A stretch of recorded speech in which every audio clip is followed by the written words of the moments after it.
Hello everyone, कैसे हैं आप सब। मेरा नाम वैभव कौशिक है और आप सभी जुड़ चुके हैं संस्कृति आईएएस के यूट्यूब प्लेटफॉर्म पर। आज हम टॉपिक पढ़ने वाले हैं दो, और वो दोनों मिलाकर बना देंगे एक। अब आपने कमेंट बॉक्स में आंसर देना है कि क्या आपको लगता है कि दोबारा से G7 G8 हो जाएगा, और दूसरा प्रश्न है कि क्या रशिया यूक्रेन की वो सारी ज़मीन वापस कर देगा जिस ज़मीन को इतने सालों के युद्ध में उसने कैप्चर कर लिया है। ये टॉपिक इन्हीं दोनों सेगमेंट के साथ जुड़ेगा, इन्हीं दोनों टॉपिक्स के साथ जुड़ेगा। क्यों? क्योंकि सामने खबर आ रही है कि ट्रंप ने 28 सूत्रीय एक प्रस्ताव रखा है, जिस प्रस्ताव में यूक्रेन को ये मानना होगा कि अब वो नाटो में शामिल नहीं हो सकता और वो सीधे सीधे शांत होकर अब आराम से अपनी राजनीति करें। ये चीज़ बहुत इंपॉर्टेंट हो जाती है, क्योंकि आपने एक फोटो देखी होगी जिसमें ट्रंप डांट रहे होते हैं यूक्रेन के राष्ट्रपति को। लेकिन अब जो चीज़ें सामने आ रही हैं वो ऐसा लग रहा है कि ट्रंप सीधे सीधे यूक्रेन को पूरा का पूरा ये मान के चल रहे हैं कि उनके दबाव में है।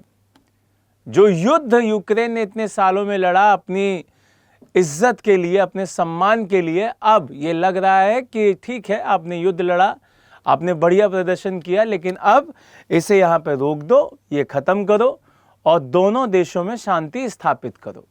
दूसरा देश कौन सा? दूसरा देश है आपका रूस, जहाँ पे ट्रंप ने ये कोशिश करना शुरू कर दिया है कि पुतिन के साथ दोस्ती हो जाए, पुतिन के साथ बढ़िया संबंध स्थापित हो जाए।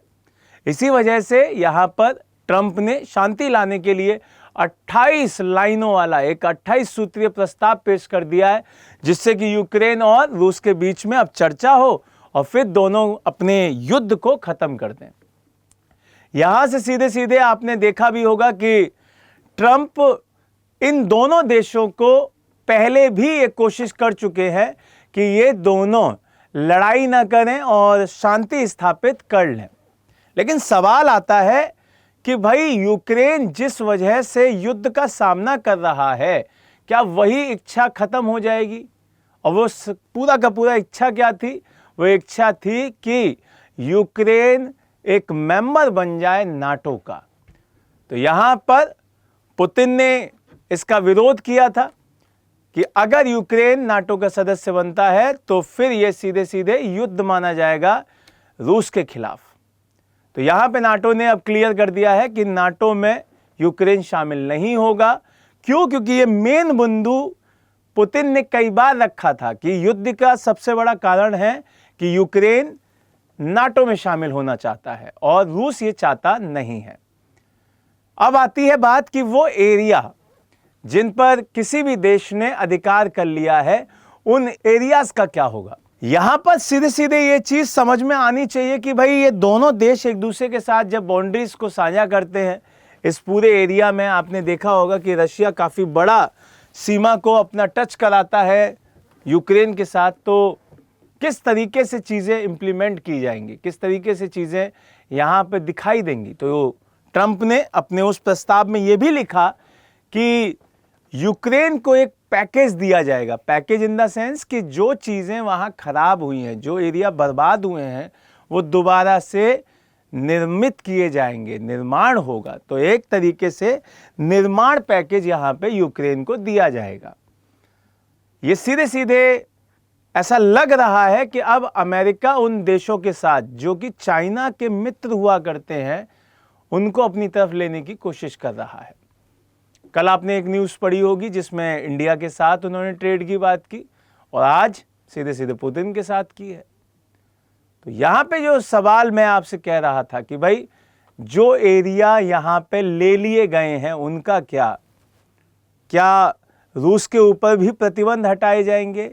ये सारे बहुत बड़े बड़े क्वेश्चंस हैं कि कब्जे वाले इलाकों का क्या होगा। जैसे क्रीमिया है, लुहांस्क है, डेंट्रोस्क है, ये अमेरिका सहित सभी देशों के द्वारा रूसी क्षेत्र के रूप में मान्यता दी जाएगी। क्लियर है ये बात? तो ये बहुत इंपॉर्टेंट एरिया है और ये बहुत सारे के सारी चीज़ें जब आप देखेंगे ये पूरा का पूरा एरिया, ये पूरा एरिया, ये सब कुछ अब क्या किया जाएगा, अमेरिका सहित सारे देशों के द्वारा रूसी क्षेत्र के रूप में मान्यता दे दी जाएगी। और यहां पर यह बात फिर पूछी गई कि यूक्रेन के राष्ट्रपति से कि आपको क्या लगता है कि आप जिस चाहत से कि आप नाटो में शामिल होंगे, आपने रूस के साथ युद्ध शुरू कर दिया, अब नाटो ने खुद मना कर दिया है आपसे कि आप शामिल नहीं होंगे, तो आपका क्या रिएक्शन है। तो उन्होंने कहा कि देखो जो चीजें हैं उस पर हम बात करेंगे ट्रंप से। दूसरा है कि G7, ट्रंप एक बहुत बड़ी बात कह के गए हैं कि G7 में अब दोबारा से रूस शामिल हो जाएगा, क्योंकि आपको पता होगा कि रूस पहले G7 का हिस्सा था, लेकिन बाद में कुछ अपनी एक्टिविटीज़ की वजह से, अपने कार्यों की वजह से उसे G7 से अलग होना पड़ा।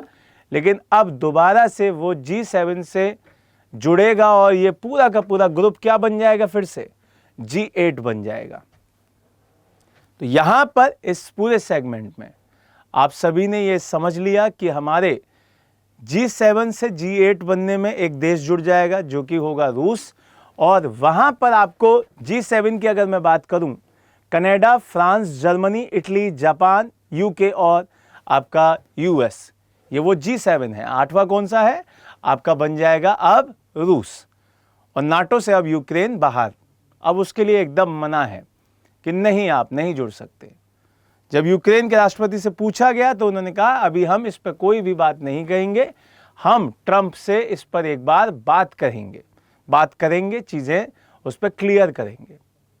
तो अब आप क्या समझते हैं इस टॉपिक पर कि क्या अमेरिका ने यहाँ पे यूक्रेन को धोखा दिया है, यहाँ पे उसके साथ गलत किया है कि भाई आपने एक बार कहा कि नहीं आप नाटो में शामिल हो जाओ और बाद में उसे एकदम पीछे कर दिया, बैकफुट पे कर दिया। क्योंकि एक फोटो मुझे हमेशा याद आती है जिसमें ट्रंप बहुत बुरी तरीके से डांट रहे होते हैं जेलेंस्की को, तो ये चीज़ मुझे यहाँ पर दोबारा रह के याद आती है कि एक छोटे बच्चे की तरह डांट रहे थे। वैसे ही अमेरिका ने पूरे यूक्रेन को बच्चा समझ लिया है और अपनी मन मर्जी के काम कर रहा है। तो क्या आप मेरे विचारों के साथ सहमत हैं, या आप भी कोई बात या कोई कमेंट आप अपना देना चाहते हैं, तो कमेंट बॉक्स खुला हुआ है। एक नए टॉपिक के साथ दोबारा मिलेंगे। जय हिंद, जय भारत।